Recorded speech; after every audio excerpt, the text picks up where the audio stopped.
The school principal called my daughter a liar. In front of 47 parents.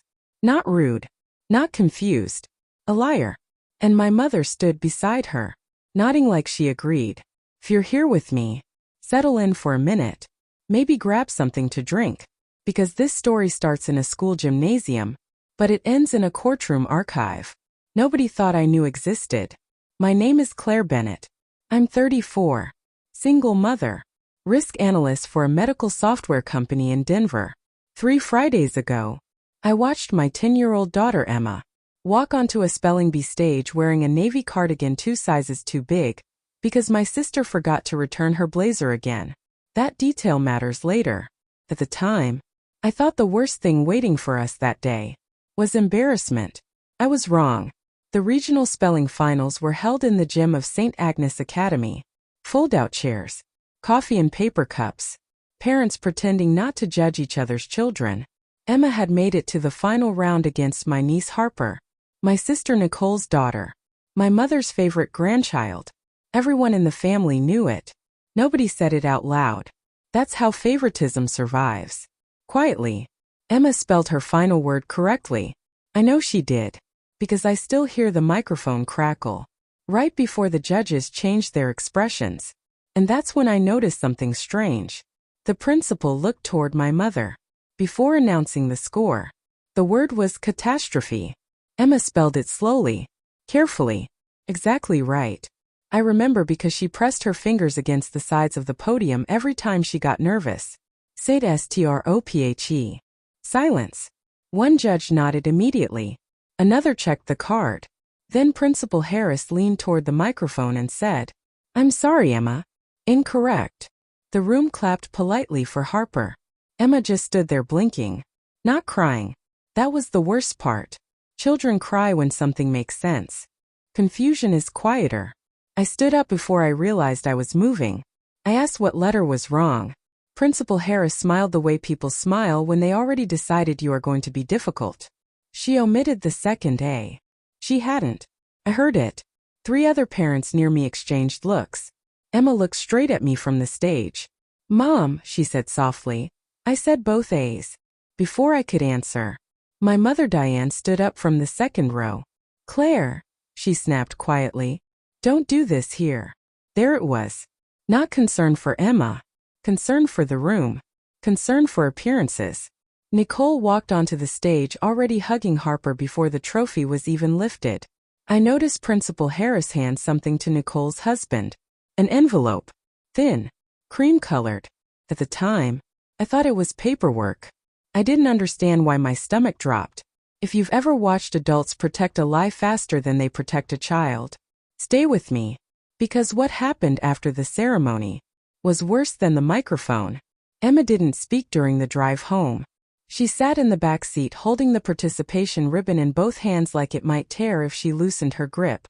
At a red light she finally asked, "Did I really miss a letter?" I said no immediately. Too quickly. Because the truth was already rearranging itself in my head. My mother called before we even reached the house. I answered on speaker by accident. Her voice came through sharp. "You embarrassed your sister today." Not, "Emma must feel awful." Not, "Are you okay?" Embarrassed. I pulled into the driveway and shut the engine off. I asked her why Principal Harris looked at her before changing the result. Silence. Then the classic Diane Bennett maneuver. Offense instead of answer. "You always think people are against you." Emma quietly opened the car door and went inside. My mother lowered her voice. "Harper earned that scholarship." Scholarship. That word landed strangely. Nobody had mentioned a scholarship before. The winner received a small plaque. That was it. Or so I thought. I asked what scholarship she meant. Another pause. Then she realized she had said too much. "Nicole already signed paperwork weeks ago," she muttered.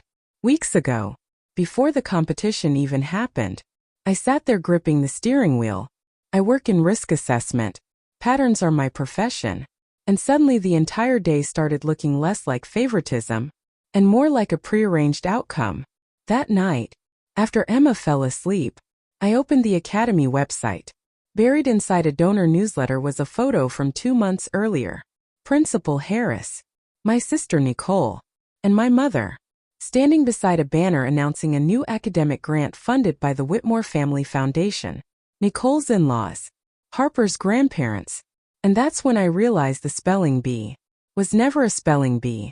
I started documenting everything the next morning. Screenshots, emails, photos, timestamps. People think documentation means revenge. Doesn't. Documentation means your memory survives the gaslighting. By noon, I had already found 3 inconsistencies. First, the competition rules online said all final rounds were recorded for academic transparency. Second, the school suddenly removed the event page from public view around 9:17 a.m. Third, Emma's score sheet was never uploaded. I emailed the school requesting the audio recording. No answer. Nicole texted me at 4:12. You need to let this go.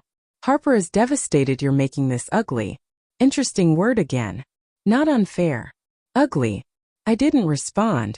An hour later my mother sent a paragraph explaining how successful women know when to lose gracefully. That line almost made me laugh. Because my mother had confused silence with grace her entire life. That evening, Emma came into my office carrying her backpack. She unzipped the front pocket slowly. Inside was a folded yellow paper. Mrs. Klein gave me this after the bee, she said. Mrs. Klein was one of the volunteer judges. The note had only one sentence written on it. You spelled the word correctly. My pulse changed for the first time all week. At the bottom was a phone number. No name. No explanation. Just a number. I stared at it for a long time. Then I called.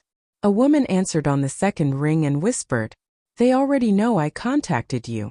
Her name was Patricia Klein. Retired English teacher. Volunteer judge. Terrified. We met at a diner 40 minutes outside Denver because she refused to talk near the school. That told me enough already. She slid a small digital recorder across the table between our coffees. I copied this before they deleted it, she said. My hands actually went cold. She explained that after Emma spelled the final word, 2 judges marked it correct immediately. Principal Harris stopped the review. Then Nicole's father-in-law approached the table during the break. After that, the scoring changed. I asked Patricia why she was helping me. She looked embarrassed. Because your daughter looked at me like she trusted adults. That sentence stayed with me. I took the recorder home. I waited until Emma was asleep before pressing play. The audio crackled. Then Emma's voice came through the speaker. Clear. Confident. Perfect spelling. No missing letter. No hesitation. Then another voice. Principal Harris. Quiet but audible. We can't reverse it now. The donors are already expecting Harper. I replayed that line 6 times. At 11:42 p.m., my sister called me. I didn't answer. She left a voicemail. Mom says you're spiraling again. Again. Families love that word when they need history rewritten. Then Nicole added something else. Something careful. Claire, you really don't want people digging into custody records. I froze, because suddenly the spelling bee was no longer the real subject, and I finally understood what they thought was keeping me obedient. My divorce happened 4 years ago. Messy, expensive, public enough that my family still treated it like a character flaw. Nicole especially. She liked reminding people Emma's father moved to Seattle and barely called, as if abandonment was contagious. The next morning my mother appeared at my house unannounced.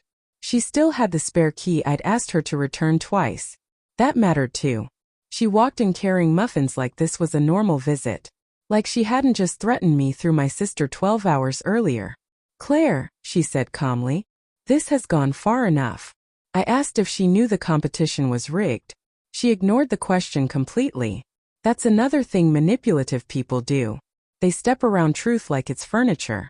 She sat at my kitchen island and folded her hands. Nicole's family donated nearly $200,000 to that school. There it was. Not denial. Justification. She needed that scholarship. Needed.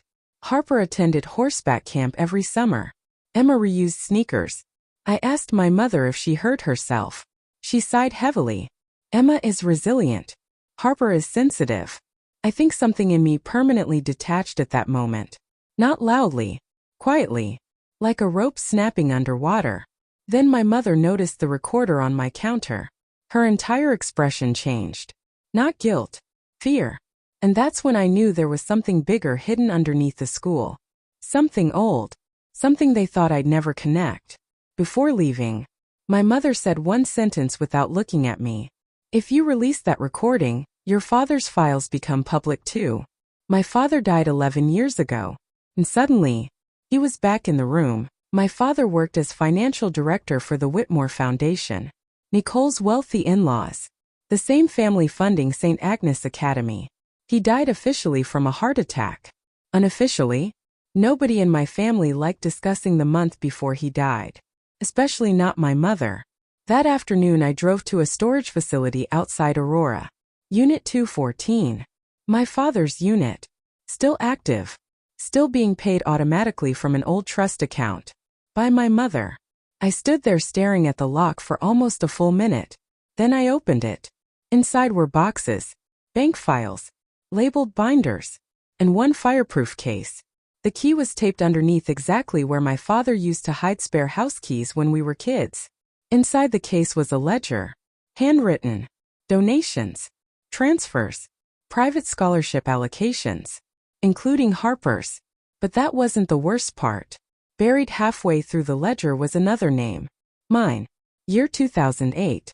Recommended academic recipient. Claire Bennett. Status. Reassigned. Reason. Family preference conflict. I sat down right there on the concrete floor. Because suddenly my entire childhood made sense. The missed opportunities. The sudden budget issues. The way Nicole always somehow received the better school trips, tutors, programs. My father had documented everything. Every redirected opportunity. Every quiet sacrifice. Every time my mother chose one daughter over the other. Then I found the final envelope. Written in my father's handwriting. For Claire. Only if Diane forces this family into public shame. I opened it in the storage unit alone. And halfway through reading it, I understood exactly what I was going to do at the school fundraiser 3 nights later. The St. Agnes Donor Gala started at 7. Crystal lights. String quartet. Parents pretending morality could be sponsored. Nicole wore silver. My mother wore navy. Principal Harris stood near the stage greeting donors like a politician. Simple. Quiet. Emma stayed home with my friend Rachel. That was intentional. Children should not have to witness adults collapsing under truths they built themselves. Date 14. Principal Harris stepped onto the stage to announce the new Whitmore Academic Initiative. Then the ballroom projector changed screens. Not by accident. By me. I had emailed the board the recordings, ledger pages, and donor correspondence 2 hours earlier. Their legal counsel was already present. The first audio clip played through the speakers. Emma spelling catastrophe correctly. Then Principal Harris saying, "The donors are already expecting Harper." The room stopped breathing. Nicole stood up immediately. My mother didn't. She just sat there very still. That frightened me more. Then the second document appeared. My father's scholarship ledger. 21 years of redirected awards and donor manipulation. Names. Dates. Amounts. Patterns. An entire ecosystem of quiet favoritism, hidden behind charity language. Nobody shouted. That's the thing people misunderstand about real humiliation. The room gets quieter. Principal Harris tried reaching for the microphone. A board member stopped him. Nicole started crying. Real crying this time. But my mother just looked at me across the ballroom with an expression I had waited for since childhood. Recognition. Not of guilt. A failure. Fear's still here. Subscribe before you go. Because some stories are not about revenge. They're about finally seeing the machine clearly enough to stop feeding it. 3 weeks later, Principal Harris resigned. The Whitmore Foundation opened an internal investigation. Harper lost the scholarship. Emma received it privately through a different board vote. But that wasn't the victory. The victory came on a Tuesday night. Emma was doing homework at the kitchen table when she stopped writing and asked me, "Mom, if grown-ups lie together for a long time, do they start believing it?" I looked at her for a second. Then I told her the truth. "No, sweetheart. They just get angry at the people who remember." And that was the first honest thing my family ever gave me.